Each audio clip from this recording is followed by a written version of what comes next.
Yeah, Urukurum Prabhu, you can remove the sharing now, and I'll tell you when to share.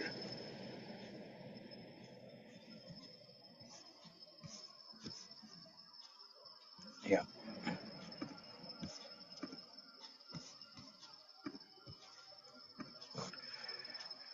Okay. So it's good to discuss glories of Bhagavatam sometimes, right? Because that's what we are reading every day in this call. So first of all, everyone understands how rare it is to get human birth. Does everyone know the details of it? Yeah. Yes, Prabhuji. Okay. So how rare that is, who can explain? We have to go through many species before we come into this human form, like 9 lakh water bodies, and then animals, then trees, Hmm. then finally we'll land into this body. Hmm. So what's the probability of that? Bhagavatam explains the rarity or probability of getting a human birth. It is described with an analogy. The analogy is in a big ocean, there's a turtle floating in the water, and then on the surface of the ocean there is a wooden log. That wooden log has a hole. This turtle sometimes wants to come onto the surface of the ocean and breathe some fresh air. And this turtle wants to pierce through the hole of the wooden log. The wooden log is floating on the surface of the water, and turtle is floating somewhere in the beneath, somewhere beneath the water. So as the wooden log is floating on the surface of the water, and the turtle is somewhere else in a different point, the turtle and the wooden log has to uh, come to a meeting point, and then the wooden log keeps floating and the turtle also keeps floating, and the turtle has to pierce the head through the hole of the wooden log. So how difficult that is? It's almost impossible. So getting a human birth is also very rare like that. So getting human birth is very rare, and even after getting human birth, getting an opportunity to read Bhagavatam is even more rare. It is mentioned that janmantare kritam punyam tata Bhagavatam labet. Janmantare kritam punyam tata Bhagavatam labet. So let's all repeat this, okay? Janmantare kritam punyam Janmantare kritam punyam tata Bhagavatam labet. tata Bhagavatam labet.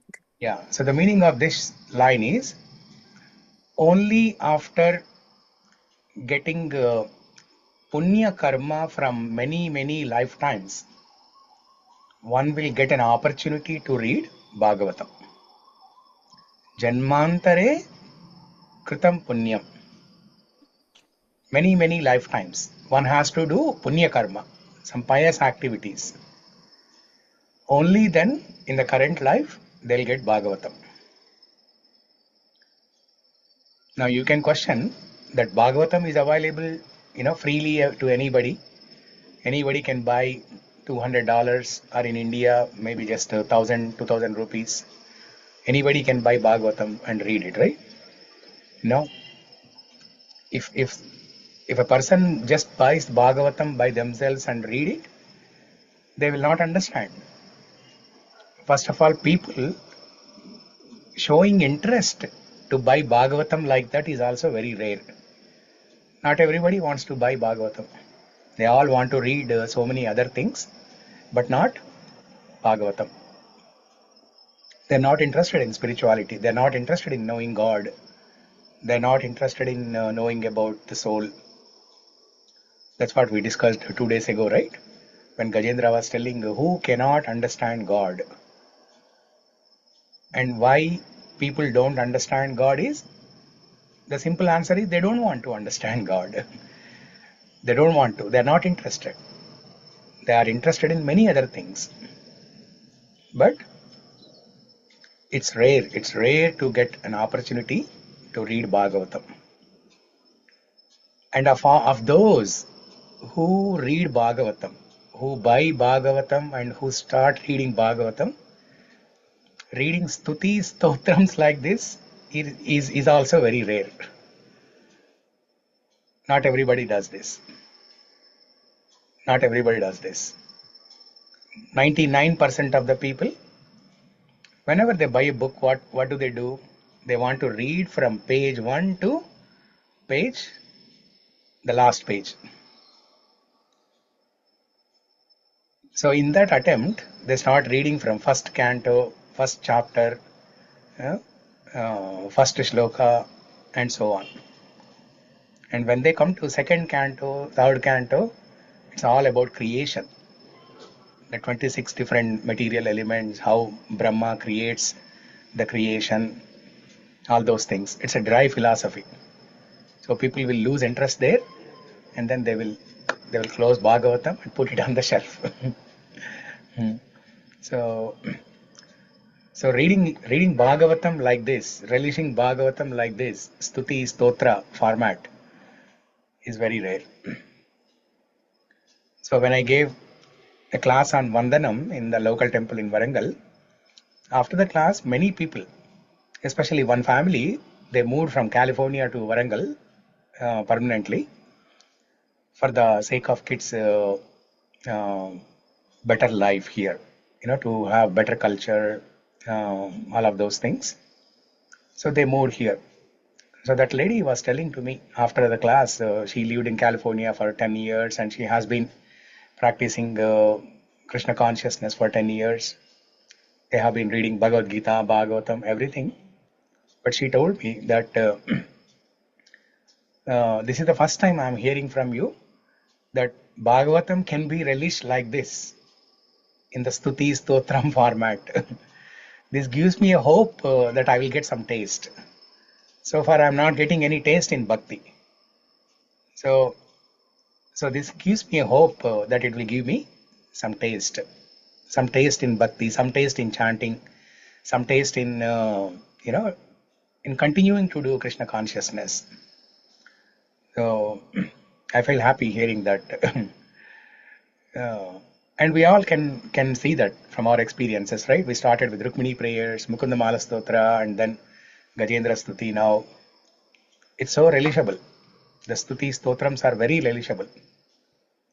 We talk about philosophy, some stories, some some leelas of Krishna. We discuss everything, but our emphasis is on Stuti Stotrams. Philosophy is very vast, and we don't have time to hear all the philosophy. And even if we want to hear, the philosophy is same. What is the philosophy? I am not this body, I am the soul. Krishna is the Supreme Personality of Godhead, I am his servant. This is the philosophy. You take any stuti, any canto, any chapter of Bhagavatam, any chapter of Bhagavad Gita, or any section of Ramayana, this is the message, this is the philosophy. Who am I? Who is God? And what's my relationship with God? That's all. But when we are reciting stuti stotrams like this, there's a lot of glorification of the Lord.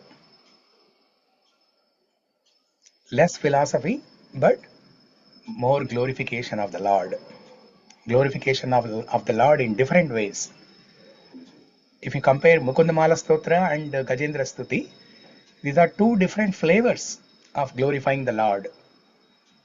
Gajendra Stuti is similar to what Upanishads glorify the Lord. If you read Upanishad called Ishopanishad, there is Ishavasya Upanishad. It's a very small book, 18 mantras, 18 shlokas. So in that Upanishad also, or in all the other Upanishads, the Lord is glorified in the similar way how Gajendra is glorifying. How the Lord is Antaryami, how the Lord is Sarvajna, how the Lord is Sarva Bhutatma Bhutaha. And especially in today's verse that we are going to discuss, shloka number 9. Is it 9 or 8? I think today is 8. 8. Shloka number 8. Yeah. So in that Gajendra says, God has no form, no qualities. So Upanishads also say something like this. Whereas Mukundamala Stotra, it's not like, it's not something as dry as this. Gajendra Stuti is little bit dry. It's deep philosophy. It's little bit dry. But if you just recite the Stuti, it's beautiful. Whereas Mukundamala Stotra, both the Stuti is beautiful, the meaning is also so beautiful.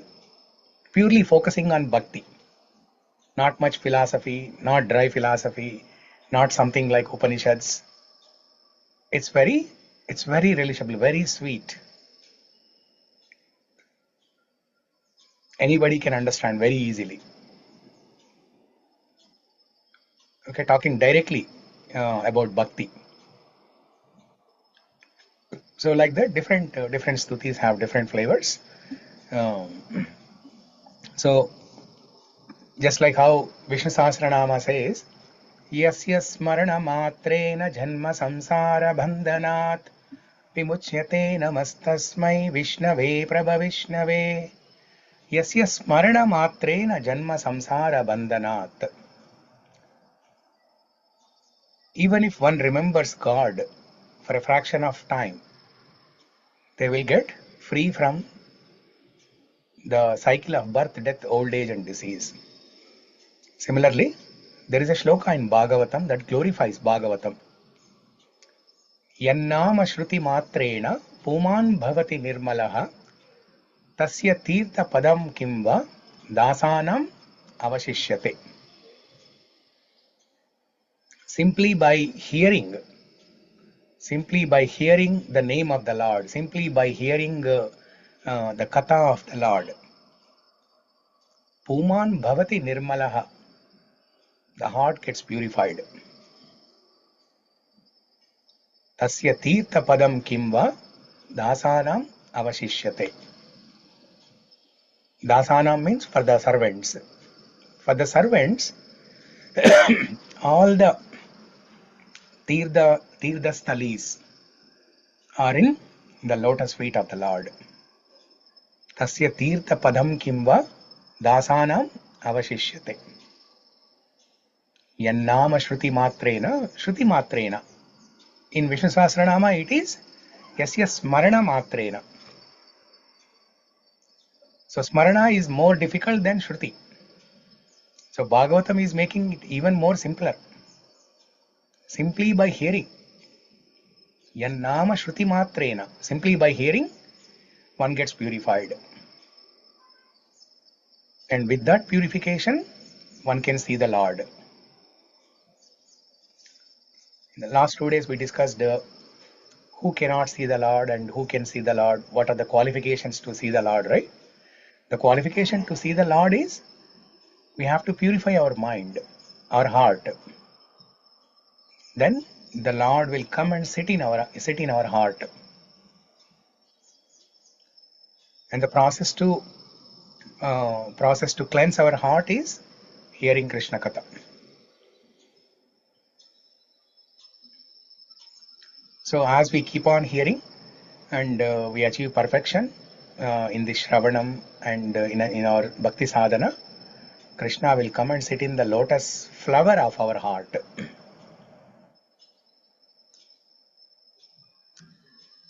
There is another shloka in Bhagavatam that says how this Krishna Katha cleanses our heart.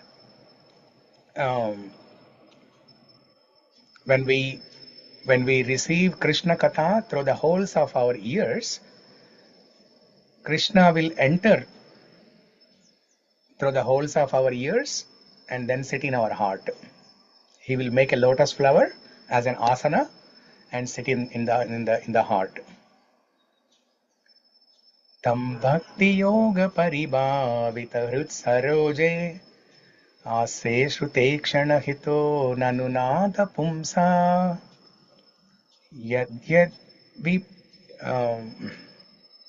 yadyadhyata urugaya vibhavayanti tat vapu pranayase tadanugrahaya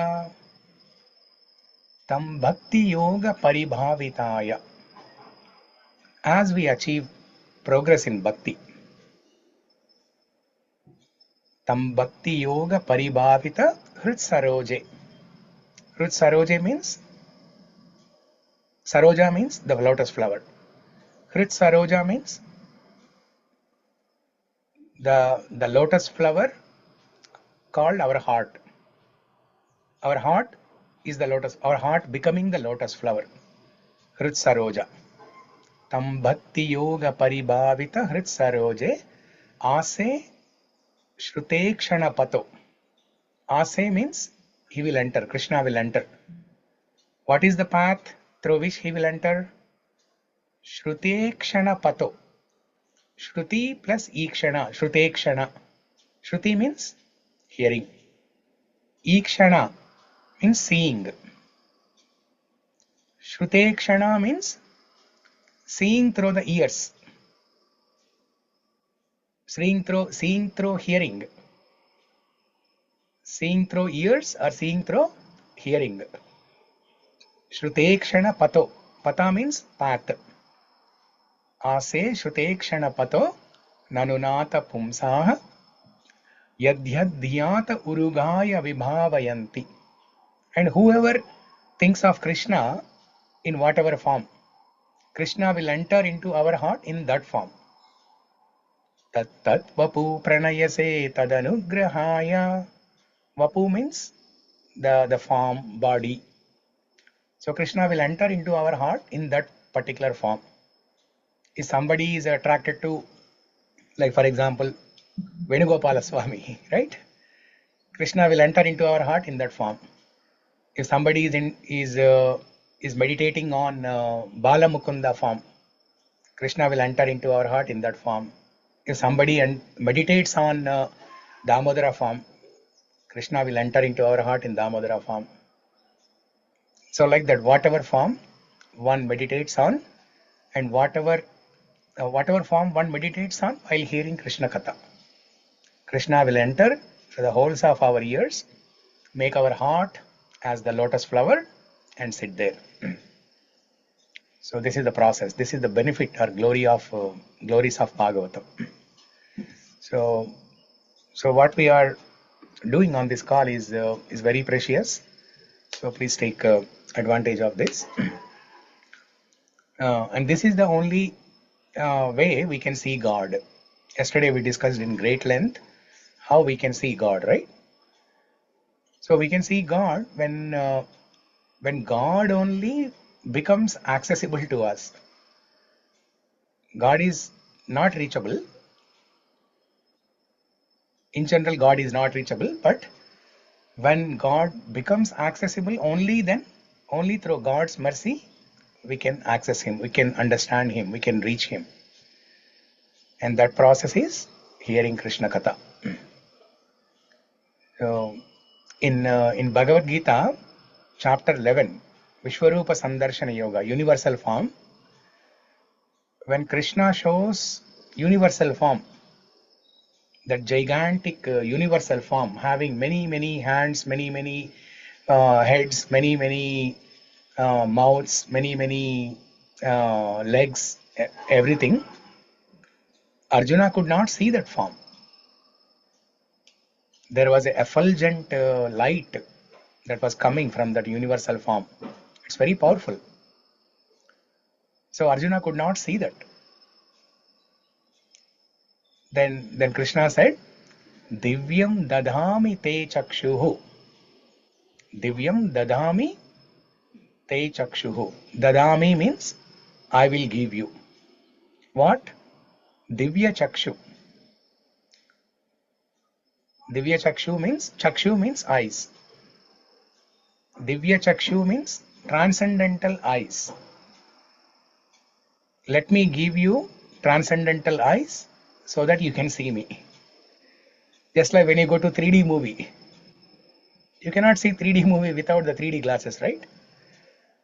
So they will give you that Divya chakshu.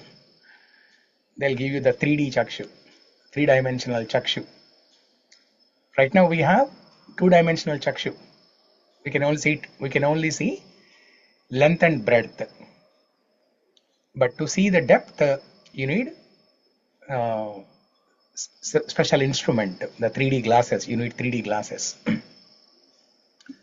So similarly, Krishna will give us that Divya Chakshu to see him, and that's the only means by which we can see him. So yesterday I went to a place. I was invited to a place near our hometown. My hometown is Warangal. It's 3 hours south of Hyderabad. And then near Warangal, there is another place called Yadagiri Gutta. That's the place of Narasimha Swami. So, about 5 kilometers from Yadagiri Gutta, there is another small town. So in that town, one person from Hyderabad, he was working in software. He had a family there, 3 kids, wife and husband, 3 kids. They are happily settled there. They were doing bhakti, just like all of us. How we are doing? We are working and we are also doing bhakti. So part-time bhakti. So then this Prabhuji thought, I have to do something more than this. And then they decided that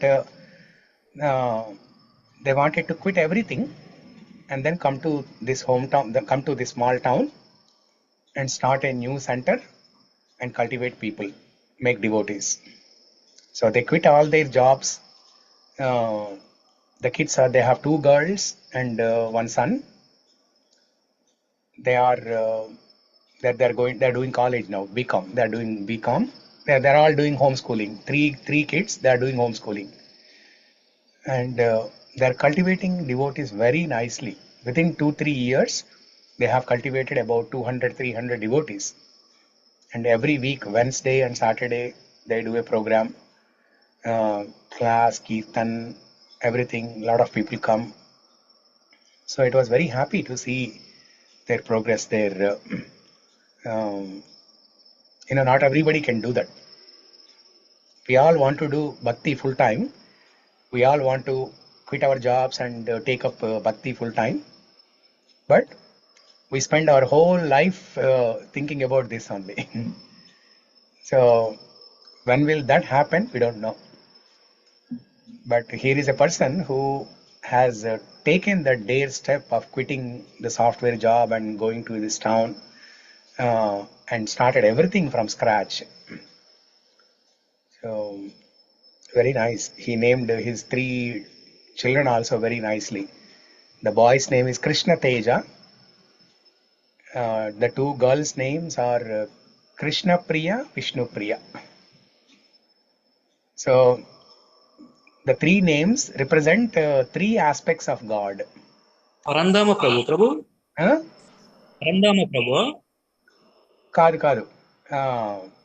Sarva Siddhi Prabhu. Okay. Yeah. Bongiri town lo.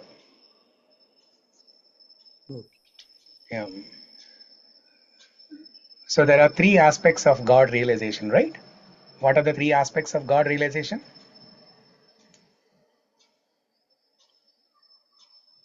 Brahman, Paramatma and Bhagavan. Brahman, Paramatma and Bhagavan.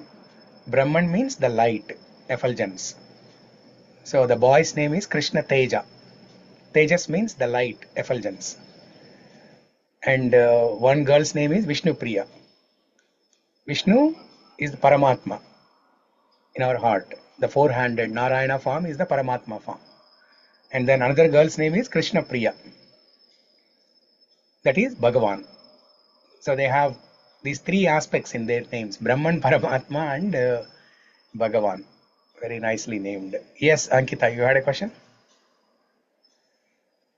Not a question, Prabhuji. I just wanted to ask, like, why don't we invite him to our session once and hear from him his experience, so we get some motivation? How do we do what he's doing?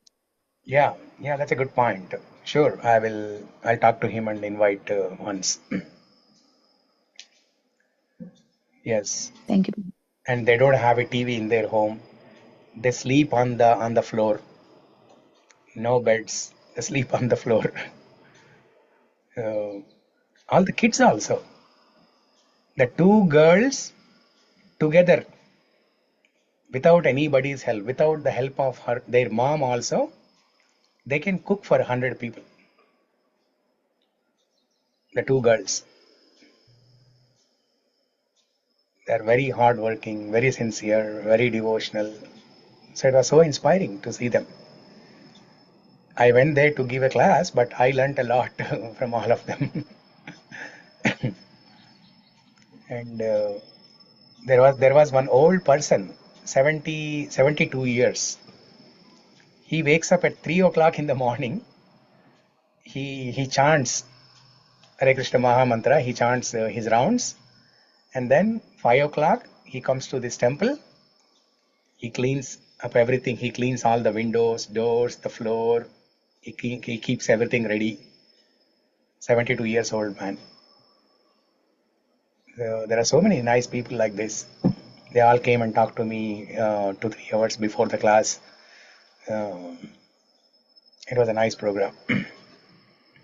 So, okay. So whenever we see people like that, we get some inspiration. Yeah. Okay. So let's get into today's katha. Yeah, Urukrama Prabhu, you can share the screen now. Okay.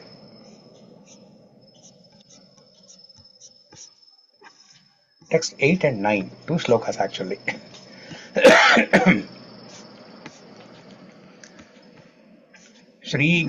Gajendra Uvacha श्रीगजेन्द्र उवाच न विद्यते यस्य च जन्म कर्म वा न नाम-रूपे गुण-दोष एव वा न विद्यते यस्य च जन्म कर्म वा न न नाम-रूपे गुण-दोष एव वा तथापि लोकाप्यय-सम्भवाय sva-māyayā tāny-anukālam ṛcchati. तथापि लोकात्यय-सम्भवाययः sva-māyayā tāny-anukālam ṛcchati. So are you seeing my screen now? No. No, Prabhuji. No problem. Urukrama Prabhu, can you share again?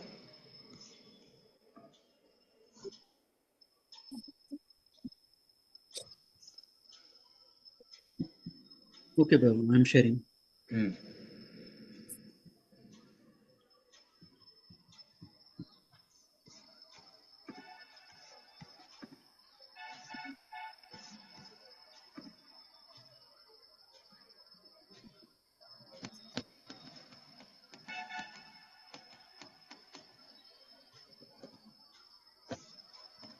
Yes, we can see the screen now.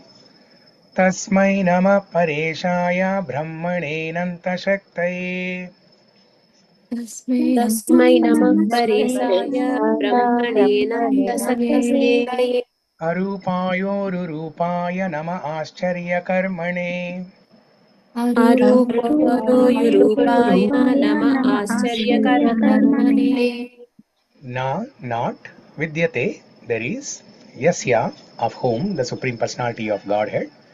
Cha, also, janma, birth, karma, activities, va, or, na, nor, nāma-rūpe, any material name or material form, guna, qualities, dosha, fault, eva, certainly, va, either tathāpi, still, loka of this cosmic manifestation, apyaya, who is the destruction, sambhavāya, and creation, yaha, he who, sva-māyayā, by his own potency, tāny, activities, anukālam, eternally, ṛcchati, accepts, tasmai, unto him, nama, I offer my obeisances, para, transcendental, īśaya, who is the supreme controller, brahmaṇe, who is the supreme Brahman, Parabrahman, nanta-śaktaye, with unlimited potency, arūpāya, possessing no material form, āścarya-karmaṇe, possessing various forms as incarnations, nama, I offer my obeisances, āścarya-karmaṇe, whose activities are wonderful. Okay, somebody can read.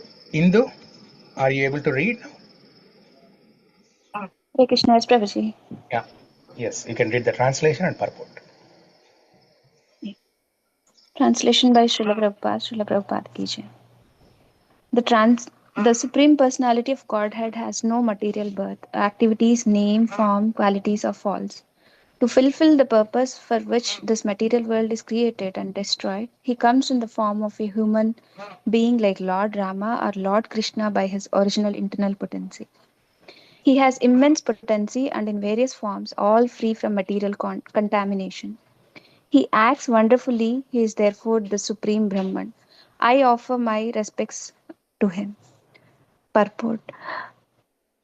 In the Vishnu Purana, it is said, Gunamsha doshamscha mune vyatita samasta kalyana gunatmakauhi. The Supreme Personality of Godhead has no material form, qualities, or faults. He is spiritual and is the only reservoir of all spiritual qualities.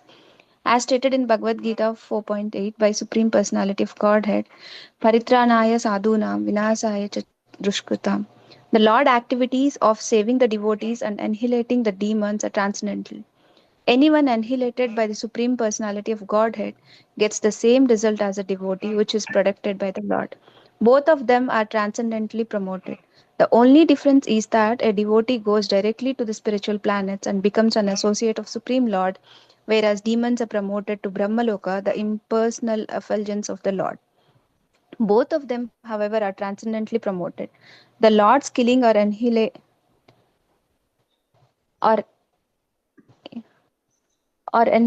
of the demons is not exactly like the killing of this material world. Although he appears to act within the modes of material nature, he is nirguna, above the modes of nature. His name is not material. Otherwise, how one can get liberation by chanting Hare Krishna, Hare Rama? The names of Lord like Lord Rama and Krishna are non-different from the person Rama and Krishna. Thus, by chanting the Hare Krishna mantra, one constantly associates with Rama and Krishna, the Supreme Personality of Godhead, and therefore becomes liberated. A practical example is Ajamila, who always remained transcendental to his activities simply by chanting the name Narayana. If this was true of Ajamila, what is to be said of Supreme Lord? When the Lord comes to this material world, he does not become the product of matter. This is confirmed throughout Bhagavad Gita. Janma karma cha me divyam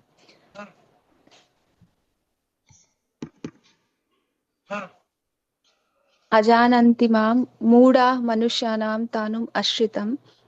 Therefore, when the Supreme Personality of Godhead, Rama Krishna, descends to act transcendently for our benefit, we should not consider him an ordinary human being. When the Lord comes, he does on so basis of his spiritual potency. I lost the screen, Prabhuji. You lost the screen. Yeah, now it's good. Hmm.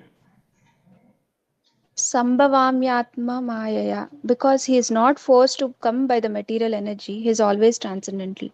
One should not consider the Supreme Lord an ordinary human being. Material names and forms are contaminated, but spiritual name and spiritual form are transcendental.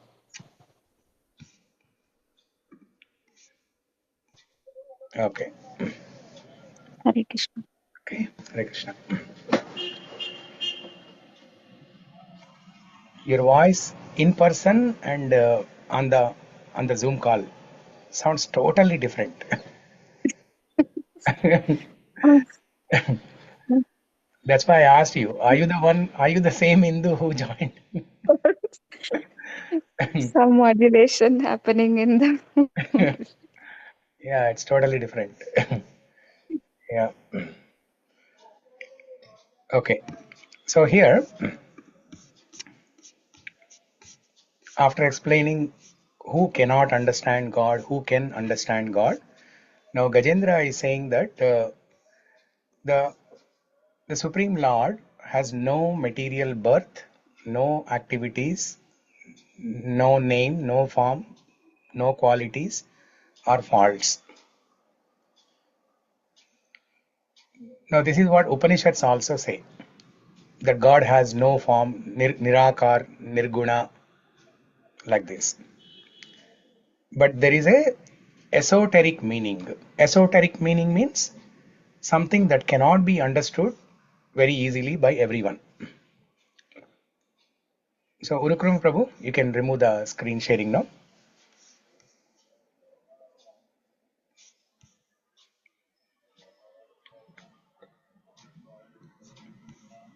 Yeah.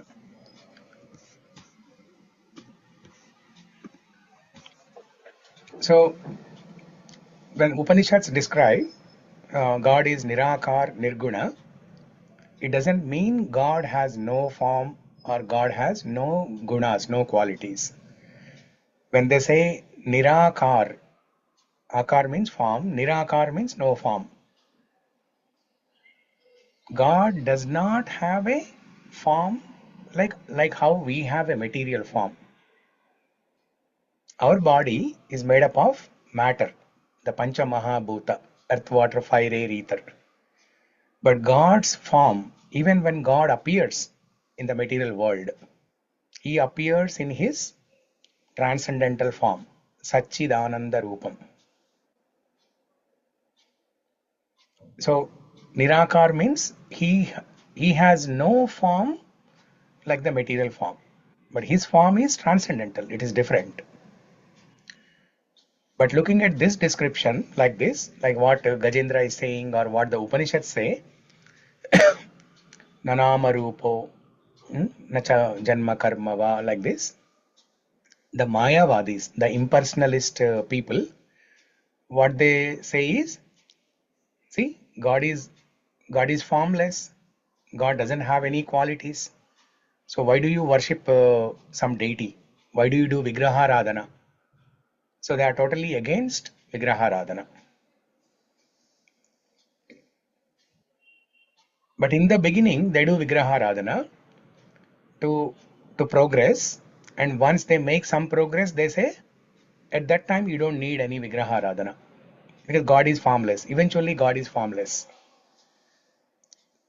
So that's very ridiculous. Yes, Indu. Indu, you had a question? You raised your hand.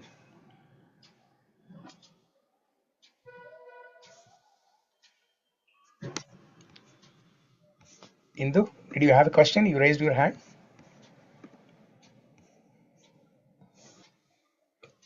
Okay, I cannot hear you. So similarly, name and qualities. What is Gajendra saying here? Na vidyate yasya cha janma karma va na nāma-rūpe guṇa-doṣa eva va. God has no janma like us. God has no karma like us. God has no nama like us.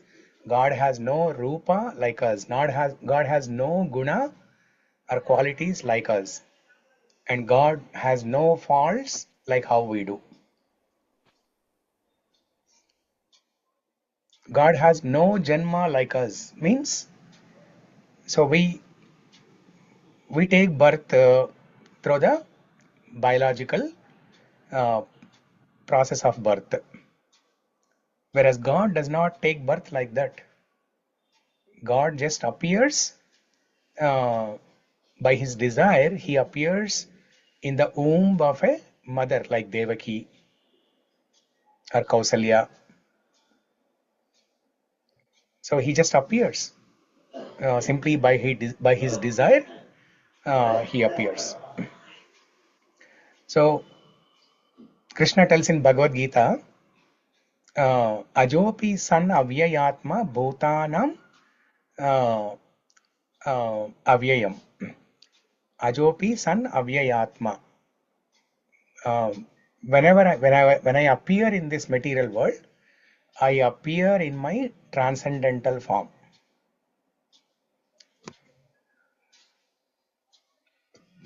You all can open Bhagavad Gita, this shloka. 4.6. Chapter 4, shloka number 6. Ajopi san avyayatma bhutanam ishwaropi san prakritim swam adhishtaya sambhavam atma-māyayā. Although I am unborn and my transcendental body never deteriorates, and although I am the Lord of all living entities, by my internal energy, I still appear in every millennium in my original transcendental form. Did everyone see that? Can you say the number one more time? 4.6. Bhagavad Gita, chapter 4, shloka number 6.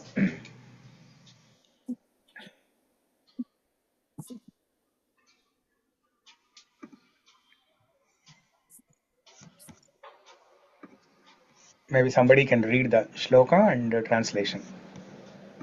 Who has it? I am able to open it on laptop. Prabhuji. Okay, so can you read the shloka Yes. and the translation? Ajopi san avyayatma bhutanam iswaropi san prakritim swam Adhishtaya. adhishtaya sambhavami atma-māyayā. Yeah. Read the translation. Although I am unborn and my transcendental body never deteriorates, and although I am the Lord of all living entities, by my internal energy, I still appear in every millennium in my original transcendental form. Yeah. So here the Lord himself is saying unborn.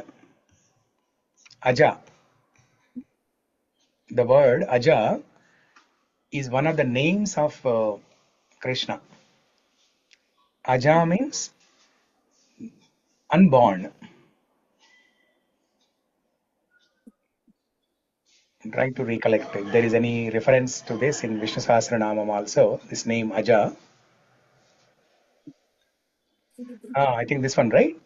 Ajo Durmarshano Shasta is something like that.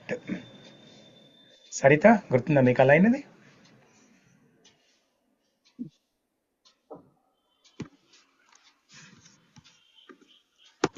I'm also recollecting Ajo. Yeah.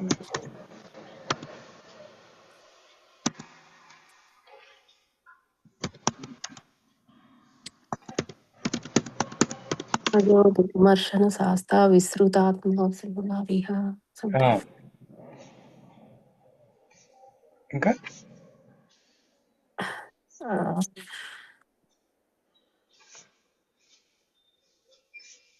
Yeah. Anyways, in Vishnu Sahasranama also, this thing is there. Okay? Aja. Unborn. महर्षः स्वभाव्यो अदेन Prabhu Enti? अजो महर्षः स्वभाव्यो जितमित्राः प्रमोदनः Correct. अनन्तनन्दाः सत्यधर्म Trivikrama. Yes, that's the one. Yeah. Yeah. Yeah. Yeah, thank you. So Urukrama Prabhu has a supercomputer. He's able to do everything in seconds. Yeah. So Aja, that's what Gajendra is saying here. The Lord has no birth. Na vidyate cha janma karmava. no birth, no activities. Lord is not obligated to perform any activities in the material world. When he appears, he is not obligated to perform any activities.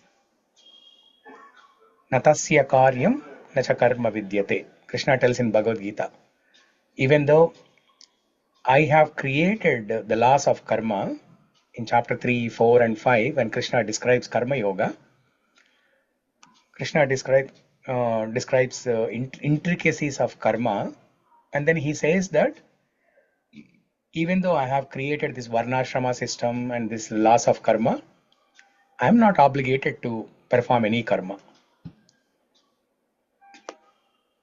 Natasya karyam chana vidyate. There is no work that is binding me. I am not obligated to perform any work. Self-realized people also, they are not obligated to perform any work, but they perform work to set an example for others. Like Janaka Maharaj and Krishna himself, even though he is not obligated to perform any work, but he does he performs all samskaras, all rituals, like Sandhya. He performs Sandhya 3 times a day. He performs all the rituals to set an example for others. And his activities, even though he performs some activities in the material world when he appears, they are not ordinary activities like ours. They are spiritual in nature. They are transcendental. Like Krishna performing Govardhan Leela, Krishna lifting Govardhan Parvat. That's not an ordinary material activity. It's a transcendental activity. So when Gajendra is saying, na vidyate yasya cha janma karma va, the Supreme Lord has no material birth, no activities. That means his activities are not ordinary material mundane activities. They are spiritual, transcendental activities. And his names, they are not ordinary names. When Krishna was born, Nanda Maharaj, when he arranged naming ceremony, Nāma-karanotsava, Nanda Maharaj called the family Purohit, Garga Muni, Gargacharya, and asked him to suggest a name. Then Gargacharya, looking at Krishna and his horoscope and everything, he said, this boy has multiple names. He has multiple forms and multiple names. What name should I give him now? Yeah? He has multiple forms, multiple names, thousands of names, thousands of forms. So his names are not ordinary. In fact, he is non-different than his name. His name and he are non-different. Krishna and Krishna's name, they are not different. Whereas for us, our name is different from our body. Whereas Krishna's name is same as Krishna only. Just like Bhagavatam is same as Krishna. Śrīmad-Bhāgavatākyoyam pratyaksha Krishna evahi. Similarly, Krishna's name is non-different from Krishna. So that is mentioned in Shikshastakam by Chaitanya Mahaprabhu himself.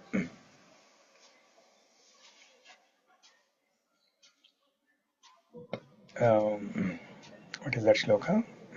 Namna makari bahuda nija sarva shakti tatrarpita puramita पिता नियमिता niyamita smaranena kala. So the Lord has invested his potency into these names. Namna makari bahuta nija sarva shakti. Nija sarva shakti. Nija means his own. Sarva Shakti, all of his potency. Lord has invested, he has injected all of his potency into these names. So the names are not different from his personality. When Draupadi called out for Govinda, Krishna did not come first. Krishna's name came first. Krishna's name came first and provided unlimited amount of saris. So then later Draupadi asks, "Oh Krishna, I was in a very difficult situation and I have been calling out for you. Why did you arrive so late?" Like an Indian train. Then Krishna said, before the train came, the sound came. So before I came, my name came and protected you. So the name is not different from Krishna himself. So name, form, qualities, faults, all these things. So when Krishna performs activities like stealing butter, it's not a material activity, right? Because as per the rules of material activity, if somebody is stealing something, they should be punished. But when Krishna is stealing butter, everybody felt happy. The gopis felt very happy. Even though they came to Yashodamma and complained sometimes, but every time they complain, they want Krishna to come to their home and steal butter. On one side they complain, but on the other side they want Krishna to come to their home and steal butter. So if it is a material activity, that person should be punished. But it's not an ordinary activity, it's a transcendental spiritual activity. So his form, qualities, even though his form appears ordinary form like ours, 2 hands, 2 legs, 1 face, 2 eyes, 1 nose, 2 ears, 1 mouth, like that, but his form is transcendental. Krishna tells in Bhagavad Gita, avajananti mam moda manushim tanumashritah param bhavam ajananto mamashraya ajamavyayam. Krishna tells, fools deride me when I appear in the material world. So this is the shloka. I cannot share the screen, right? Yeah. 9.11, chapter 9, shloka number 11. Avajananti mam mooda manushim tanumashritam param bhavam ajananto mama bhuta maheshwaram. Fools deride me when I descend in the human form. They do not know my transcendental nature as the Supreme Lord of all that be. So when Krishna appears in the material world, lot of people cannot recognize him. Duryodhana could not recognize him. Duryodhana was seeing Krishna right in front, but he did not accept him as Supreme Personality of God. He was considering Krishna as some extraordinary person. That's what fools say. That, oh, he is just an ordinary, he's just an extraordinary person, like a Superman. So that's why when some people ask this question, that why can't God give us his darshan? If God gives his darshan, then I'll believe in him. But the fact is that even if God comes and gives darshan, we will not believe him. We will question, are you really the God, or are you some drama artist? So unless our heart is purified, we will not be able to recognize God. So even though God appears in an ordinary form like ours, it is not ordinary. So na vidyate cha janma karma va na nāma-rūpe guṇa-doṣa evava tathāpi lokāpyaya-sambhavāya sva-māyayā tāny anukālam ṛcchati. To fulfill the purpose for which this material world is created and destroyed, he comes in the form of a human being, like Lord Rāma, Kṛṣṇa, by his original internal potency.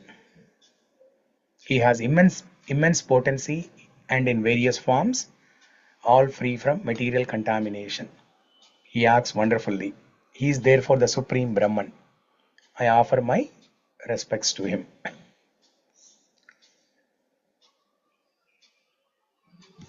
Now here, after hearing Gajendra's prayers, very soon the Lord will appear, right?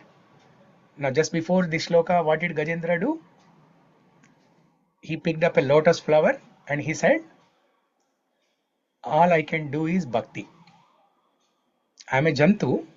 In the Jantu form, I cannot understand you.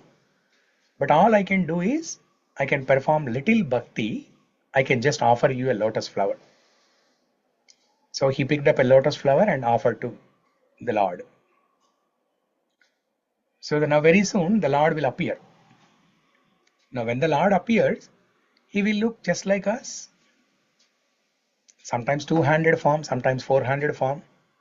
Vishnu Narayana has 4 hands. If it is Krishna, Shyamasundara Krishna, 2 hands. So when the Lord appears, he should not be mistaken as an ordinary person. That is why Gajendra is giving this description. So Gajendra is not giving this description just randomly. So he is telling everything according to the context, what's going to happen or what's happening in that moment.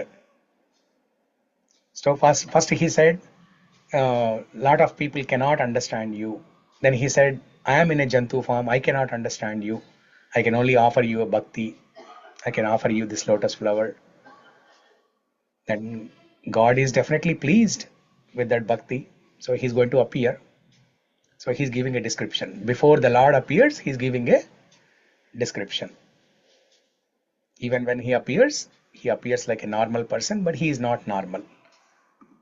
Na vidyate cha janma karmava nāma-rūpe guṇa-doṣa evava tathāpi lokāpyaya-sambhavāya samayayātma samayaya sva-māyayā tāny anukālam ṛcchati. So to that Lord, to that Supreme Lord, Supreme Controller, I offer my obeisances. Tasmai nama pareśāya brahmaṇe nanta-śaktaye arūpāyoru-rūpāya namaḥ. So he has, he's using a name here, arūpāyoru-rūpāya. Arūpa means no form like the material form. And uru-rūpa means possessing various forms in different incarnations. In different avataras, different forms. We all have seen Narasimha Avatar movie. How powerful that avatar, that Rupam is. It's so ferocious, so gigantic. So each form has a separate, each form is very special in its own way. Uru-rūpāya namaḥ. In different forms, the Lord performs various astonishing activities. Various astonishing activities. To that Lord, I offer my humble obeisances. Because here Gajendra is not sure in which form the Lord will appear.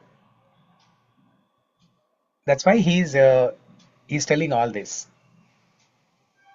Arūpāyoru-rūpāya. He has no material form, but he has many different forms in different avataras. So he is building up the excitement that we don't know in which form the Lord will appear now. He can appear in any form, right? So before that he is describing that Lord at his own will, according to his desire, he will appear in any form.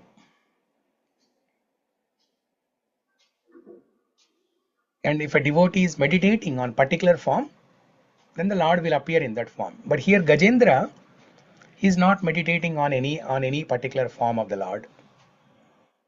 He is simply reciting these mantras that he learned from previous lifetime. Because he doesn't have the remembrance of the form of the Lord from previous lifetime. He only memorized the shlokas, and that's what he remembered and reciting. So he's not sure which form the Lord will appear. That's why he's saying arūpāyoru-rūpāya namaḥ āścarya-karmaṇe.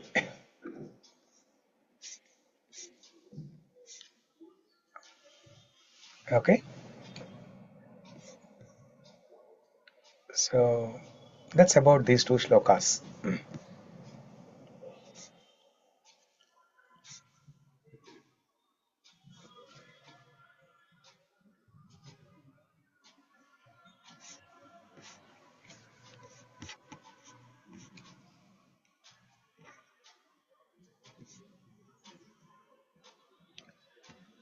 Because in Bhagavatam we see many personalities like Indra, Brahma.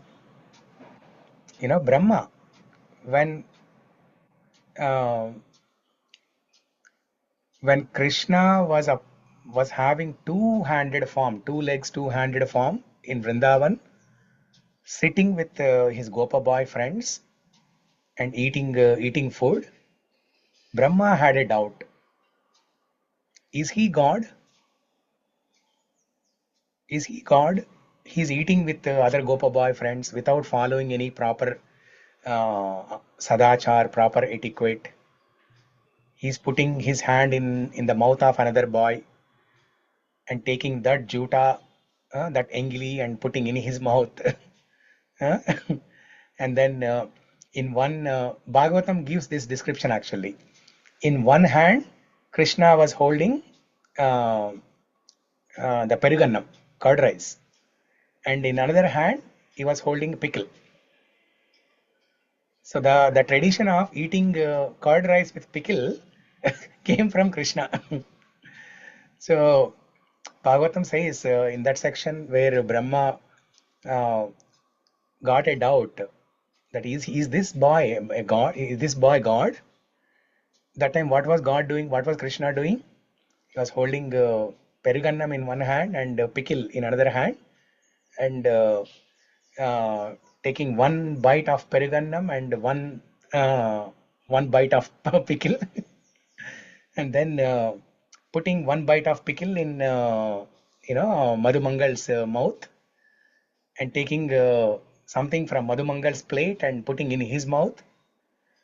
All these nasty things he was doing. So looking at this, Brahma got a doubt, because all these activities, they look like mundane, ordinary material activities. So when the Lord is also performing these activities, Brahma got a doubt. Is he a God? Then he wanted to test. He kidnaps all the cowherd boys and calves and cows. And then Krishna, he expands himself into each one of those cows and the cowherd boys. And then Brahma, looking at all this, he realizes the mistake that he has done, and he asks for forgiveness. He offers prayers and asks for forgiveness. So we have seen in Bhagavatam various times, like Indra, during the Govardhan Leela, how Indra became so proud. He was so adamant that all the Vrajavasis should perform Indra Puja only and not Krishna Puja. So Krishna was personally there in front of him, but he did not recognize the transcendental nature of the Lord. Okay. So that's all I had to share. Any questions, comments, reflections? In the purport, last line telling material names and forms are contaminated and spiritual names and forms are transcendental. So what is the meaning of material forms? Means it is like our creation forms, or what is the meaning Yeah, of our material? forms, our body. For example, our body made up of earth, water, fire, air, ether. So those are contaminated, but spiritual means God's forms are transcendental. Yes. Yeah. Okay. Yeah. Thank you.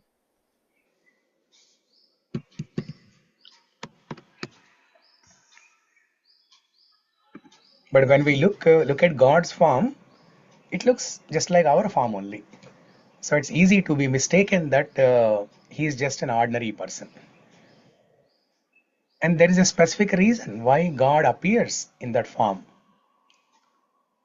When Krishna appeared in Vrindavan, like a two-handed, two-legged Shamsundara form, the reason is that he wants to be one among the Brajavasis.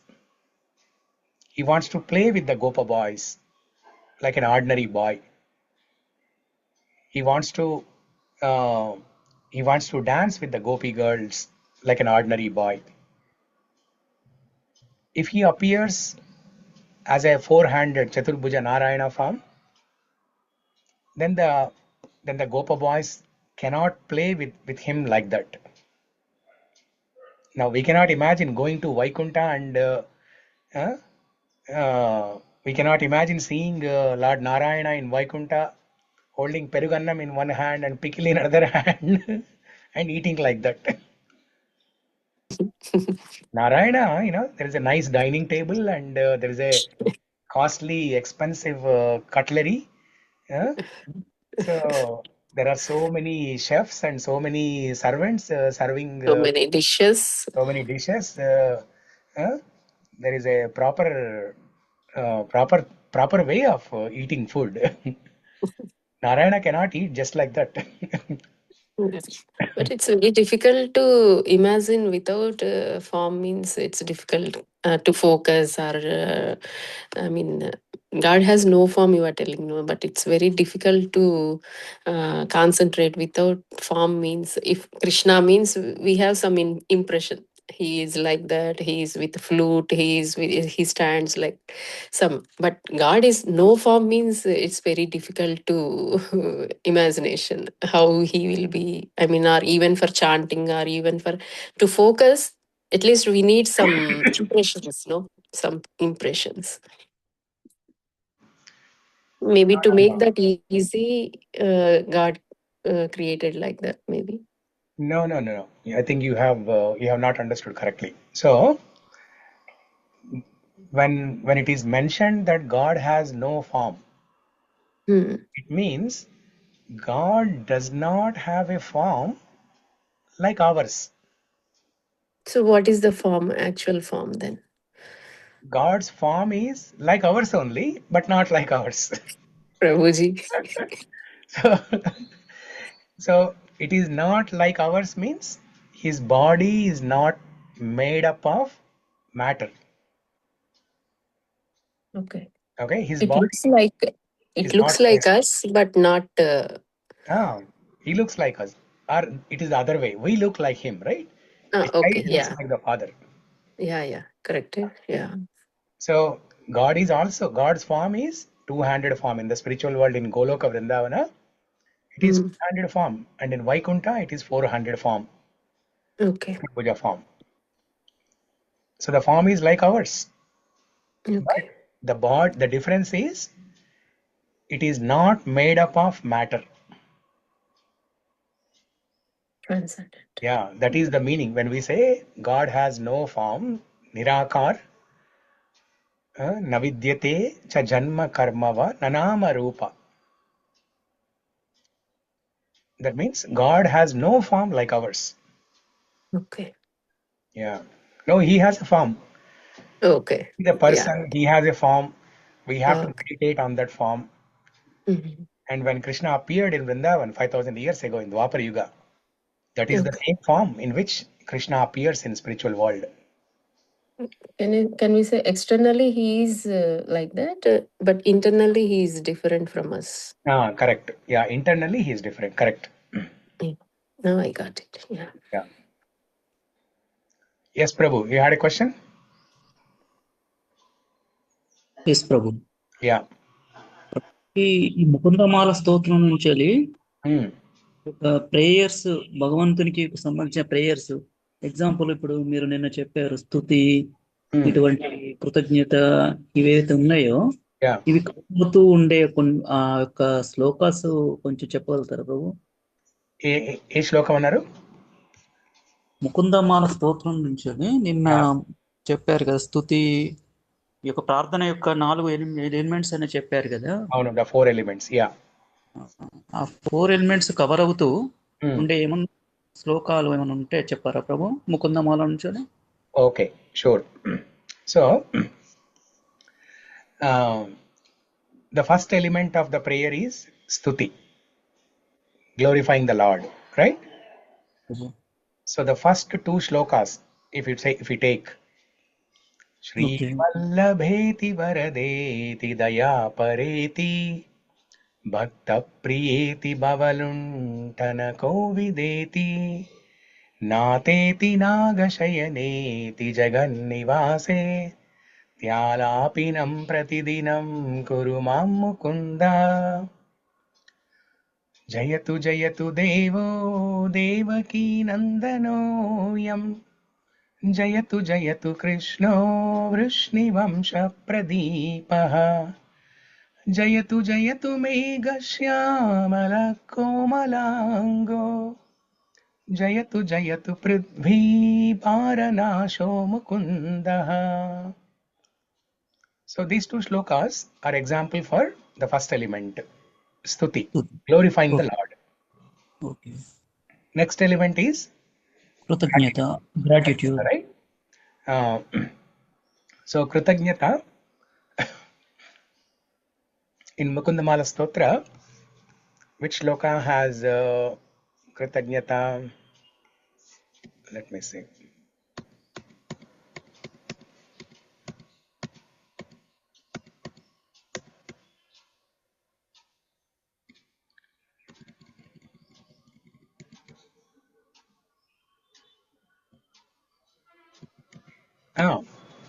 This famous shloka. Krishno rakshatu no jagatraya guru Krishnam namadhvam sada कृष्णेनाखिल शत्रवो विनिहिता कृष्णाय तस्मै नमः कृष्णादेव समुत्थितं जगदिदं कृष्णस्य दासोऽस्म्यहम् कृष्णे तिष्ठति विश्वमेतदखिलं हे कृष्ण रक्षस्व माम्. So there, what is Kulshekar Alva telling? Krishna, Krishno rakshatu no jagatraya guru. You are the maintainer, protector of this world, of the 3 worlds. Jagatraya Guru. Similar to what Gajendra glorified in shlokas 4 and 5. Like how Gajendra said, the Supreme Lord is the creator, maintainer of everything. To that Lord, my obeisances. Tam prapadhye swayambhuvam. So here in Mukundamala Stotra, this Krishno Rakshatu no Jagatrayo shloka also, he's saying the same thing. Because you are maintaining everything, you are maintaining me also, Kulshekar Alvar. That's why I'm very grateful to you. Krishnasya dasosmyaham. That's why I'm ready to do any service. Okay, that is gratitude. Then it is sloka number it is sloka number 43. In the Yes, Prabhuji, 43. 43, yeah, okay, yeah. Yeah. Okay, and then the other 2 elements of prayer, expressing our inability or disqualification, our dina sthiti. that he has mentioned, Kulshekhara Alvar has mentioned in many, many shlokas, starting from Bhavajaladigatānaṁ dvandvavātāhataānaṁ Sutaduhitrukalatrā trāṇabhārārdhitānaṁ Vishama Vishayato ye majjatāmaplavaānaṁ Bhavatu sharanameko Vishnupoto narāణam. So I am drowning in this material ocean. Please protect me. You are the only shelter. Bhavatu sharanameko Vishnupoto narāణam. And then there are similar shlokas like that. Okay, 11, 12, 13, 14, 15. These 4-5 shlokas with the same theme, including the last 2 elements of the prayers. Dinasthiti and then appeal. Making a request for Lord's protection and making a request to give remembrance of the Lord. Avismritistvaccharanāravinde bhave bhave me stu bhavat prasadhat. This is appeal, Prabhuji. That's appeal. Yeah. Yeah. Bhave avismriti. Please give me remembrance. Please give me remembrance. That's an appeal.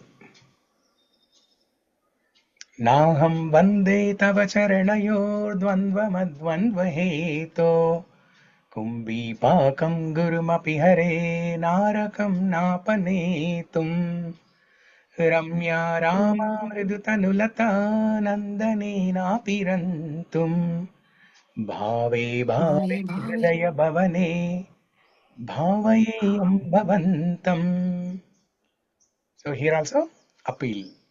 Bhave bhave hridaya bhavane bhavayeyam bhavantam. And there is another shloka that we have not discussed in Mukunda Mala Stotra classes, but we discussed during Rukmini prayers. Andhasya me hrita viveka mahadanasya chaurai prabho balibirindriya namadheyai mohandakupakuhare vinipatitasya devesha dehi kripanasya karavalambham. So here in one shloka, both the dinasthiti and appeal, both are there. Andasya me hrita viveka mahadanasya. Andasya. I am stuck in this dark well. Mohanda Kupa. Andasya me hrita viveka mahadanasya chaurai prabho balibirindriya namadheyai mohanda kupa kuhare vinipatitasya. I am stuck in this dark well called Mohanda Kupa. Moha is illusion. Anda is dark. Kupa is well. I'm stuck in this well called Mohanda Kupa. Please do Karavalambam. Please uplift me. When somebody is stuck in a well, you need a person's hand from outside to uplift us. So here Kulshekhara Alvar is also saying, Devesha dehi krupanasya karavalambham. That's a request. That's an appeal. What about sloka number 33? Krishnam tvadiya padapankajaranta. That is, yes, that is also both dinasthiti and appeal, both. There Kulshekhara Alvar is saying that at the time of death, I don't know if I'll be able to remember you or not. Because the pain at the time of death is very horrible. My throat will be choked up. All my bodily limbs will not function properly. Prana prayana samaye kafavata pittai kantavarodhana vido smaranam kutaste. कृष्णत्वदीयपदपङ्कजपञ्जरान्तम् अद्वैव मे विशतु मानसराजहंसा प्राणप्रयाणसमये कफवातपित्तैः कण्ठावरोधनविधौ स्मरणं कुटस्ते. So he is expressing Dinasthiti. At the time of death, how can I remember you? So let me remember you. Let me request you to give me remembrance. If I am not able to remember you at the time of death, you please make me remember you. That's an appeal.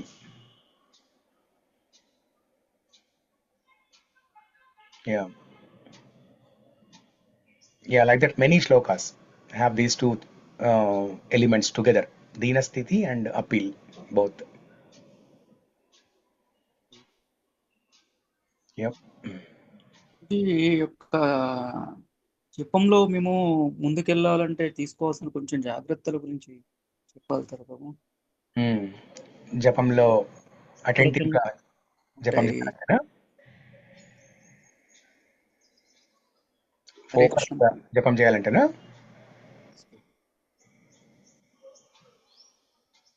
అదేనా మీ question? Yes ప్రభు, అది ఇక భౌతిక విషయాలని బాగా గుర్తు వస్తూ ఉంటాయి కదా, వాటి నుంచి నెక్స్ట్ ఏ విధంగా జపం చేస్తే బాగుంటది, సందర్భం ఏ విధంగా ఉండాలి, ప్రాతకాలం ఇట్లా నాకేమో వీలు పడదు యాక్చువల్గా. ఇప్పుడు ఇవాళ కూడా నాకు ఆఫీస్ వర్క్ 10 o'clock నుంచి స్టార్ట్ అవుతుంది యాక్చువల్గా. ఓకే. కొంచెం సన్ సీజన్ కనుక కూర్చోగలుగుతున్నా. ఓకే. ఈ జపంలో కూడా నాకు చాలా అశ్రద్ధ అవుతున్నది. కొంచెం అంటే చేస్తున్నాం కానీ అశ్రద్ధగా, నేను యాజ్ ఏ ఆడిటర్ గా ముందుకెళ్ళాలి కదా, కొంచెం క్లయింట్ల యొక్క ఆలోచనలు ఎప్పటికి వస్తూ ఉంటాయి. అవును. ముందుకెళ్ళేటట్టు నాకు కొంచెం ఇన్స్ట్రక్షన్స్ ఇవ్వరా బాబు? So many of us, we don't have taste in the Hare Krishna Maha Mantra. In order to develop taste, only when we develop taste, we can focus. So in order to develop taste in Hare Krishna Maha Mantra, the best technique is to develop taste in different names of Krishna. As we are reading different stutis, stotrams, there are different names. In Mukundamala Stotra also, in 2 shlokas, actually in 4 shlokas, Kulshekar Alvar gives so many different names. So when we develop taste for those names, when we recite those shlokas, because they are very beautiful, they are very melodious, very beautiful, different names. When our mind hears different names, it likes it. When the mind hears the same name again and again, it does not like it. Because the mind wants variety. We cannot eat the same rice dal every day, right? We want variety. Similarly, the mind wants variety in the initial stage. Mind wants variety of names. So when you read the shlokas from Mukundamala Stotra, like He Gopalaka, He Krupa Jalanide, He Sindhu Kanyapate, Ekam Santaka, He Gajendra Karuna, Parina, He Madhava, He Ramanuja, He Jagatraya Guru, He Pundari Kakshamam, He Gopi Jananata Palaya Param, Janami Natvam Vina. That is one. Another one is Srinath Narayana Vasudeva, Sri Krishna Bhakta Priya Chakrapane, Sri Padmanabha Chuta Kaita Bhare, Sri Rama Padmaksha Hare Murare, Ananta Vaikunta Jagan Nivasa, Govinda Damodara Madhaveti. See, now our mind is liking these names.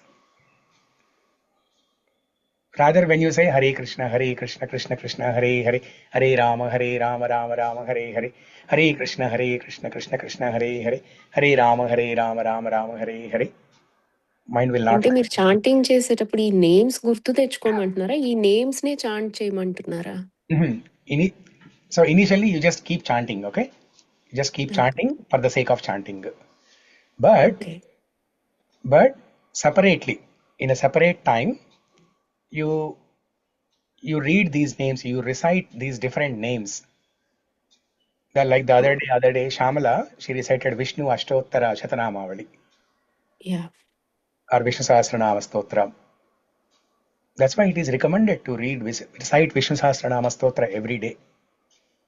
So that you will hear different names of God and you will be attracted to those names.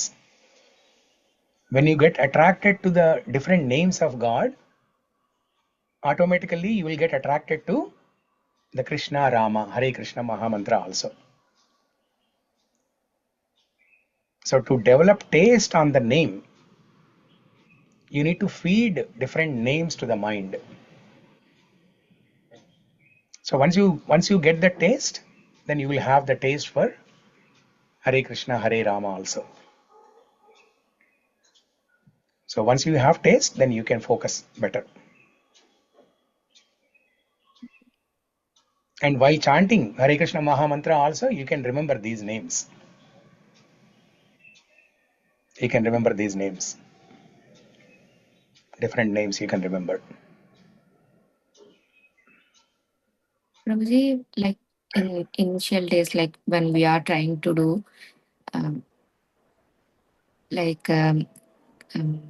what with the focus and complete concentration, like if we are able to do only like few times, like maybe 10 or 12 times,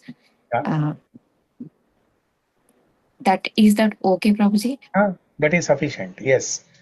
See, if you want to build a good habit right from the beginning, right? It is a best practice just to chant a few names a day, or maybe one full round, okay? Or maybe few names. Hare Krishna Mahamantra, few times. If not 108 times, just a few times a day. 10 times, 20 times. But if you are reciting those names with quality, with focus, then it is sufficient. It is sufficient to chant like that, even if it is just few times, but a better quality, japa. It doesn't have to be 108, one full round, 10 times reciting Hare Krishna Mahamantra.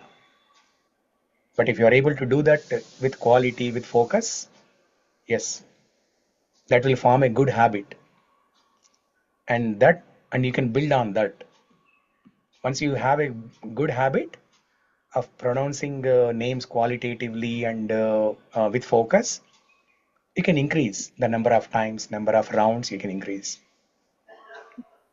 The problem with most of the people is they want to finish rounds. They want to increase number of rounds. From 2 rounds, they directly jump to 4 rounds, immediately to 8 rounds, 16 rounds, 32 rounds.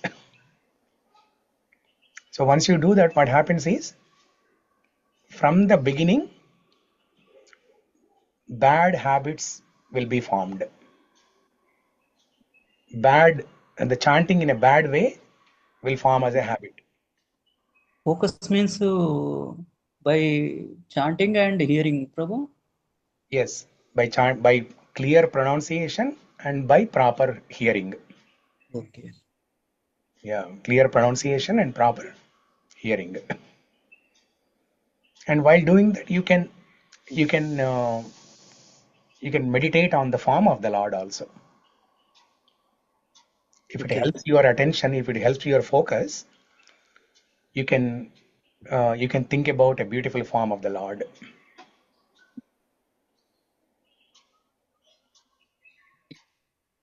Prabhuji, each time you have to chant Hmm? Time, which means pratakal. Best time is in the morning.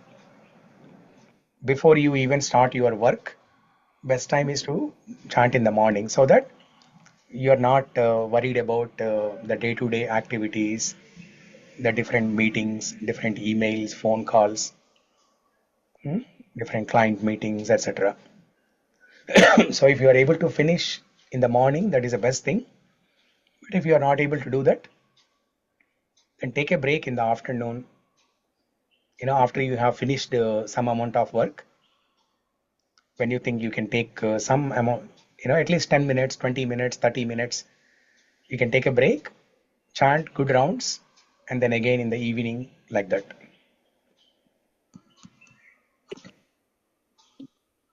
There is no restrictions, Prabhuji, before food, after food, No restriction. or while driving. I mean, not while driving, while traveling.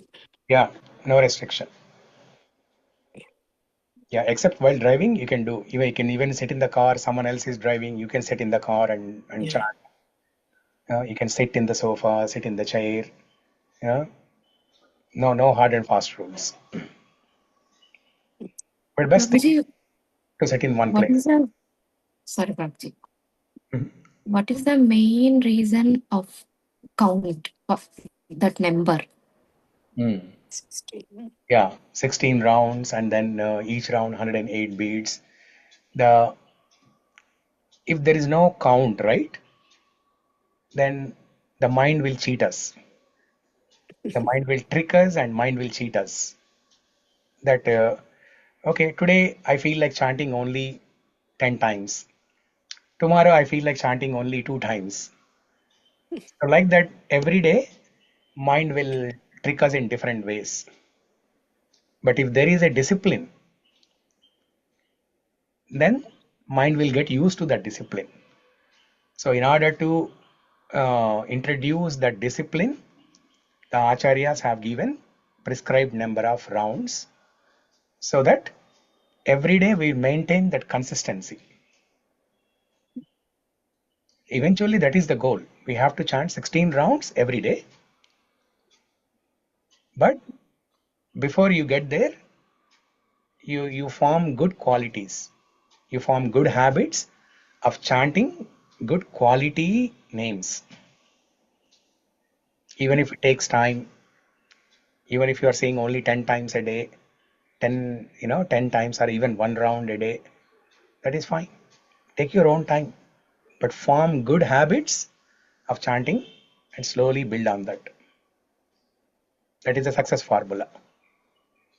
Most of the people in ISKCON, they start with more number of rounds, and then they will form bad habits.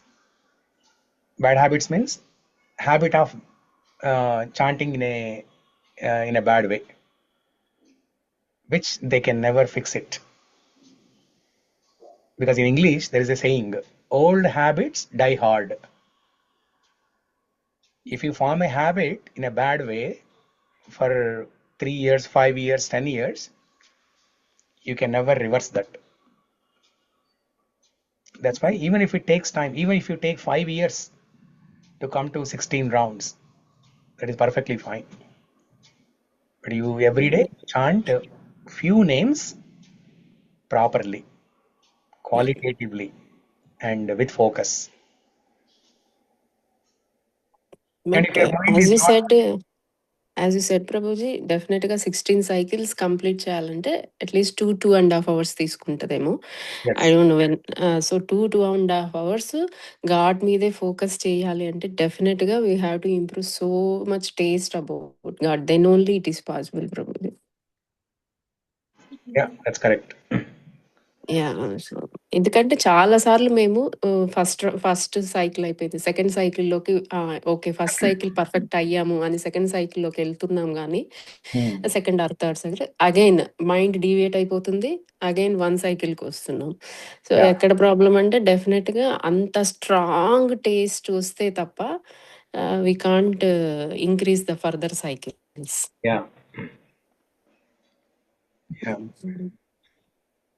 So again, this taste and focus are of different levels, right? So one is just chanting mechanically, no quality at all, just like a train, just chant Yeah. like a train. So Yeah. and then but కానీ అలా chant చేసింది అది count ఎలా అవుతుంది Prabhuji? count like అవుతుంది. But trial and error గా 1 week అలా try చేశాను ప్రభుజీ. అసలు అలా చేస్తే అసలు ఏదన్నా మైండ్ ఏమన్నా కంట్రోల్ అవుతుందేమో అని బలవంతంగా కాకపోయినా జస్ట్ 1 మంత్ కి ఒక్కొక్క సైకిల్ ఇంక్రీజ్ చేసి చూద్దాము అసలు ఎలా ఉంటుందో అని ట్రై చేశాను ప్రభుజీ. చేస్తుంటే అంటే సైకిల్స్ లో ఒక 2 సైకిల్స్ ఒకవేళ ప్రాపర్ గా లేకపోయినా థర్డ్ సైకిల్ కొంచెం పర్ఫెక్ట్ ఉంటుంది, ఫోర్త్ సైకిల్ మళ్ళీ ఉండట్లేదు, ఫిఫ్త్ సైకిల్ ఉంటుంది. సో ఒక 16 సైకిల్స్ లో ఒక 6 తీసేసిన ఒక 10 సైకిల్స్ లో కాన్సన్ట్రేట్ చేయగలుగుతున్నాం కదా, why don't we continue like that? అసలు చెయ్యని దానికంటే 16 సైకిల్స్ లో 10 సైకిల్స్ పర్ఫెక్ట్ అవుతున్నాయి, 6 నాట్ పర్ఫెక్ట్ అయినప్పుడు వై డోంట్ వి చేయకూడదా అని ఒక థాట్ వస్తుంది.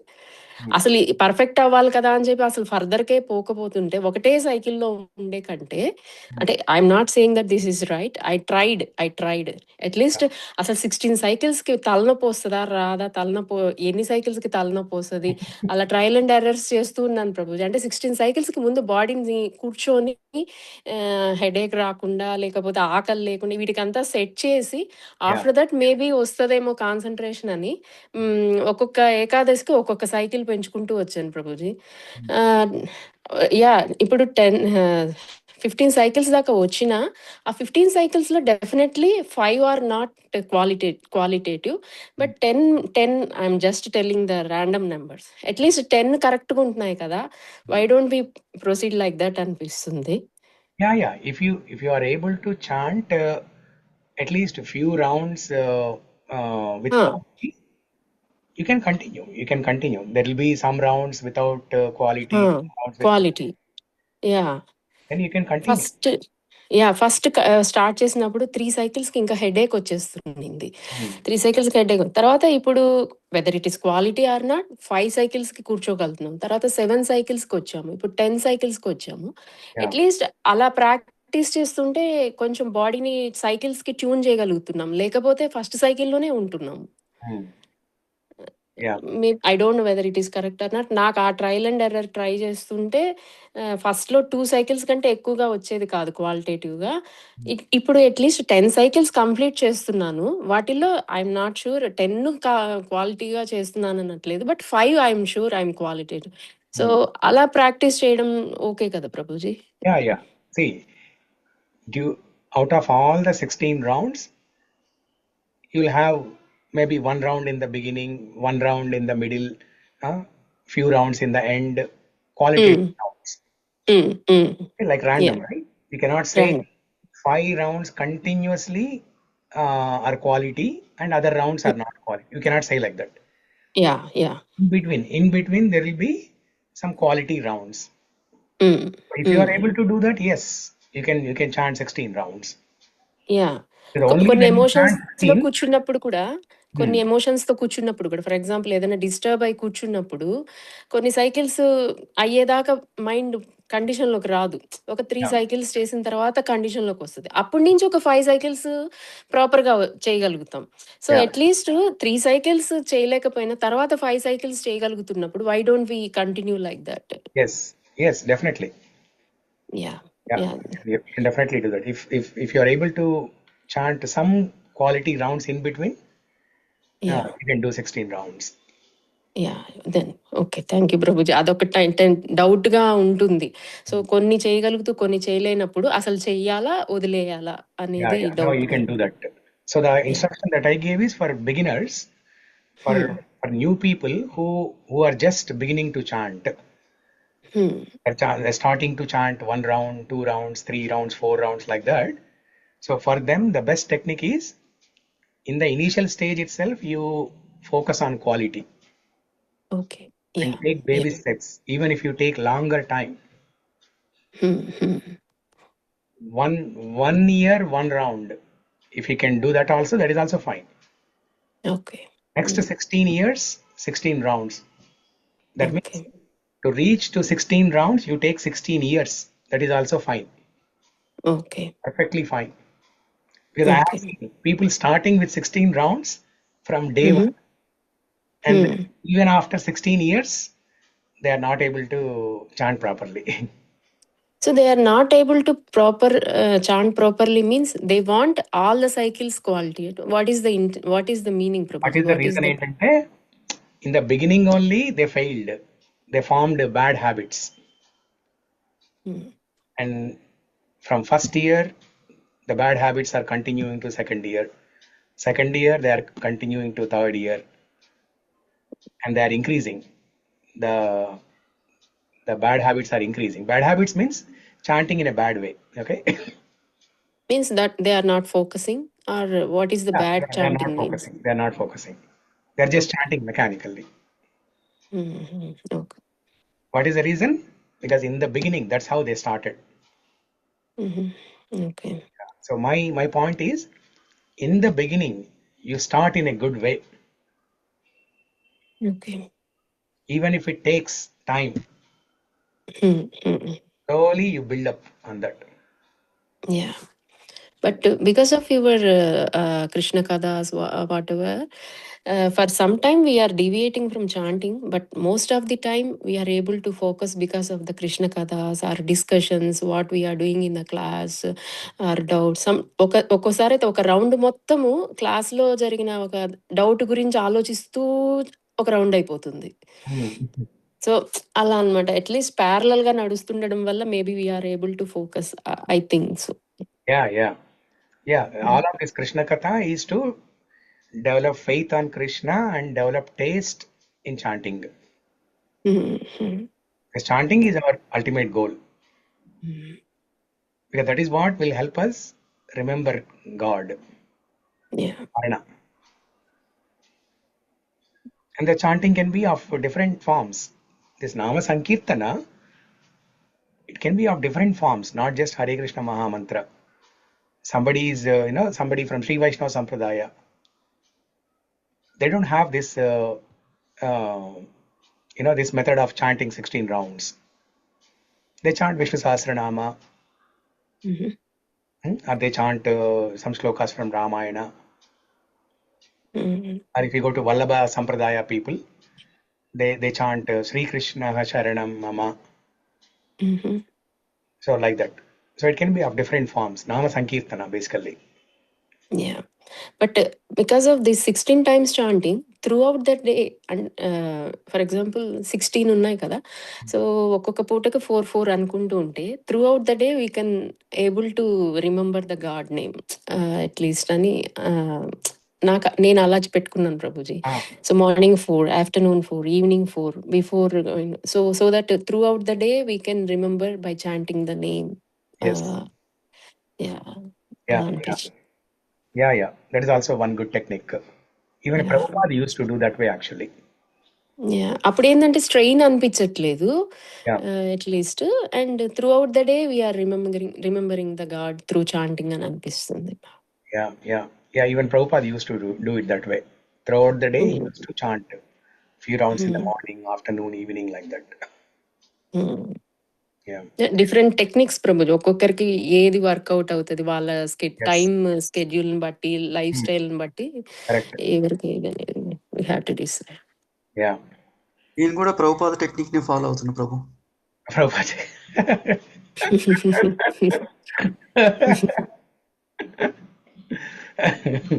Very good. నేనైతే కొన్ని రోజులు అలారం పెట్టేసుకున్నాను ప్రభుజీ. అలారం పెట్టుకున్నాను. ఆ అలారం టైంకి అంటే ఎగ్జాక్ట్ గా అలారం రాగానే మిడిల్ ఆఫ్ ది వర్క్ లో ఉంటే ఫినిష్ చేసేసుకొని just SIT and yes, we need some reminders, otherwise it's easy to forget. Work busy lo padi will easily forget. ఏ రోజైనా మనం చేయలేకపోతే how it will, I mean ఎలా తీసుకోవాలి, ఏదన్నా స్ట్రాంగ్ రీజన్ వల్ల వన్ డే చేయలేకపోయాం అనుకోండి, సో మైండ్ ఏమో పీకుతూ ఉంటుంది ప్రభుజీ. సో ఎలా దానికి చెప్పాలో, కన్విన్స్ చేయాలో అర్థం కావట్లేదు. అంటే ఏంటంటే నెక్స్ట్ డే ఈ రోజు మిస్ అయిన రౌండ్స్ నెక్స్ట్ డే చేయాలి. 32 ప్రభుజీ. యా యా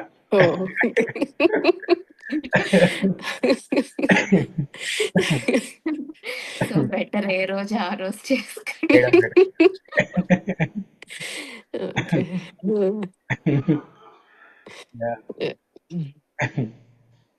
అబ్బో అసలు మైండ్ అయితే అసలు ఒప్పుకోవద్దు ప్రభుజీ. ఒక్కోసారి అయితే లైక్ సుధామా అండ్ సుశీల ఎలా జరిగిందో డిస్కషన్, ఇప్పుడు చేసి ఇప్పుడు చాంటింగ్ చేయడం వల్ల ఏంటి ఏంటి అని మైండ్ అసలు చాలా ఈ రోజుకి చాలా చేసేసాం 8 rounds ఇంకా చాలు అని ఒక్కోసారి అట్లా అసలు ఎంత ఫోర్స్ చేస్తుందో మైండ్. హెడేక్ వచ్చేస్తుంది ఒక్కోసారి హెడేక్ పోతుంది. So different experiences. It's a roller coaster. Chanting is a roller coaster. ఒకసారి మంచి ఎక్స్పీరియన్స్ ఉంటది, ఒకసారి కింద పడిపోతాము, ఒకసారి మళ్ళీ పైకి. ఒకసారి ఏమో చేయడం చాలా చాలా బెనిఫిట్ వీ హ్యావ్ టు అనిపిస్తుంది, ఇంకోసారి ఏం చేస్తున్నాం ఏంటి వాట్ వీఆర్ గెట్టింగ్ అనిపిస్తుంది ఒక్కోసారి. So different experiences. Yeah, that is fine. As long as we are sincerely trying, Krishna will help us. Yeah. After seeing me, Himanvi also started. I'm really happy feel అవుతున్నాను. హిమాన్వి కూడా చేస్తుంది కూర్చొని. Very nice.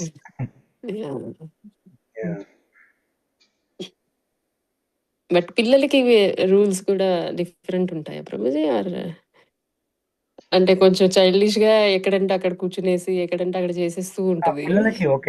పిల్లలకి ఒక 12-14 years వచ్చేంత వరకు chanting వాళ్ళు చేయగలిగితే చేయమనాలి, లేకపోతే లేదు. నిద్రపోతుంది ఒక్కోసారి చేస్తే ఎప్పుడో నిద్రపోయి ఉంటది నిద్ర చేస్తూ. చాంటింగ్ వాళ్ళ మీద ఎక్కువ రుద్దొద్దు. నేను ఫోర్స్ నేను చేస్తుంటే వచ్చి కూర్చుంటది అంతే. అట్లా ఒకసారి చేస్తూ నిద్రపోతుంది. ఒక్కసారి నాకు కూడా వచ్చేస్తుంది ప్రభుజీ నిద్ర.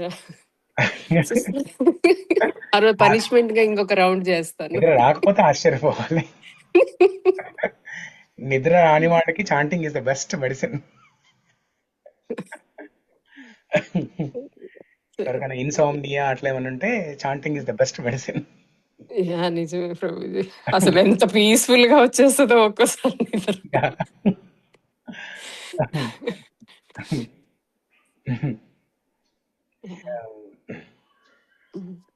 కానీ అప్పుడప్పుడు ఈ చాంటింగ్ మీద కొంచెం చెప్తూ ఉంటే మేము ఒకవేళ డీవియేట్ అయిపోయినా మళ్ళీ ఎంతూజియాజము ఆ ఎంకరేజ్మెంట్ వస్తూ ఉంటే బెటర్ ఉంటదేమో. ఎందుకంటే ఏ భాగవతంలో ఏది చదివినా ఎక్కడ చదివినా లాస్ట్ ఎండ్ ఆఫ్ ది వచ్చేది నామం జపించమని. సో అలాంటప్పుడు దాని మీద బాగా ఫోకస్ చేయాలి అని ఒక ఎంతూజియాజం ఉంటే మనకి బెటర్ ఉంటుంది. డెఫినెట్లీ డిస్కస్ చేద్దాం ఇది అప్పుడప్పుడు. Glories of chanting. ముకుందమాల స్తోత్రం అప్పుడు కూడా డిస్కస్ చేసాం మనం. అప్పటి నుంచే స్టార్ట్ చేశాను ప్రభుజీ నేను. ట్రయల్ అండ్ ఎర్రర్, మనకి ఏది సెట్ అవుద్దో చూద్దాం, అసలు ఎన్ని సైకిల్స్ వరకు బాడీ అసలు సపోర్ట్ చేస్తుంది, అట్లా మెల్లమెల్లగా ట్రయల్ అండ్ ఎర్రర్. కృష్ణ నామ అనే బోట్ అప్పటి నుంచి డిస్కస్ చేసాం మనం.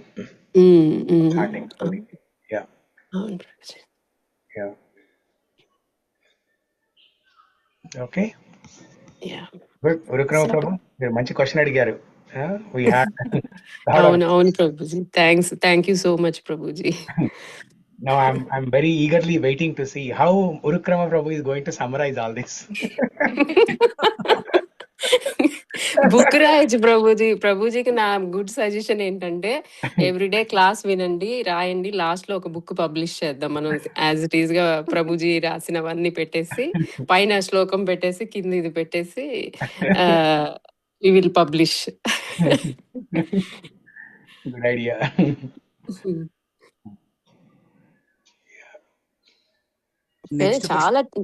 చాలా టైం. సారీ ప్రభుజీ. నెక్స్ట్ సెషన్లలో మిమ్మల్ని అడిగేది ఒక యజ్ఞం అనేది ఆహారం సంబంధించి కూడా మిమ్మల్ని అడిగే క్వశ్చన్ ఉన్నది ప్రభు. అది కొంచెం బాగా ఎలాబొరేట్ గా డిస్కస్ చేయాలనే ఉద్దేశంగా అది సెషన్లల్లో డిస్కస్ చేద్దాం ప్రభు. యజ్ఞం గురించా? యజ్ఞం అంటే ఆహారం భగవంతునికి సమర్పించడం అనేది కూడా ఒక యజ్ఞము. మన యొక్క ప్రతి పని అనేది ఒక యజ్ఞము. ఈ యొక్క కలియుగంలో ప్రతి ఒక్క కర్మ ఒక యజ్ఞము అని అంటారు కదా. దానికి సంబంధించి ఎలాబొరేట్ గా మీరు డిస్కస్ చేయాలి ప్రభు మాతోని. భగవద్గీతలో ఈ 4th చాప్టర్ లో శ్లోకం ఉంది. బ్రహ్మార్పణం బ్రహ్మాగ్నౌ బ్రహ్మణాహుతం బ్రహ్మైవ తేన గంతవ్యం బ్రహ్మ కర్మ సమాధినా. సో దాంట్లో ఇప్పుడు మీరు అడిగిన క్వశ్చన్ ఎగ్జాక్ట్ ఆన్సర్ దాంట్లో ఉంటది. చేద్దాం, డిస్కస్ చేద్దాం. తప్పకుండా. Sure. Okay, thank you so much Prabhuji. Okay. మంగళం కోసలేంద్రాయ మహనీయ గుణాత్మనే చక్రవర్తి తనూజాయ సార్వభౌమాయ మంగళం. గ్రంథరా శ్రీమద్-భాగవతం की जय, श्री गजेंद्र स्तुति की जय, प्रभुपाद की जय. नारायणाखिल गुरो भगवन् నారాయణ భగవన్ నమస్తే ప్రభు. నారాయణ అఖిల గురో భగవన్ నమస్తే. Meaning Prabhu? Narayana is the supreme master. Narayana Akhila Guru. Guru means master. Narayana is the master of everybody. So to that master, namaste. Bhagavan namaste. Gajendra is saying this. Any సాంప్రదాయ ప్రభు లేకపోతే భాగవతం నుంచి ఉన్నది ఇది? Bhagavatam Gajendra prayers last. ఇప్పుడు మనం 28 శ్లోకాస్తో ఆపేస్తాం కదా. దాని తర్వాత సుఖదేవ్ గోస్వామి చెప్తాడనమాట గజేంద్ర ఎలా అన్నాడు అని. నారాయణ అఖిల గురు భగవన్. నేను పంపిస్తాను మీకు ఆ శ్లోకం. Okay, thank you everyone. Hare Krishna. Thank you Prabhuji. Hare Krishna.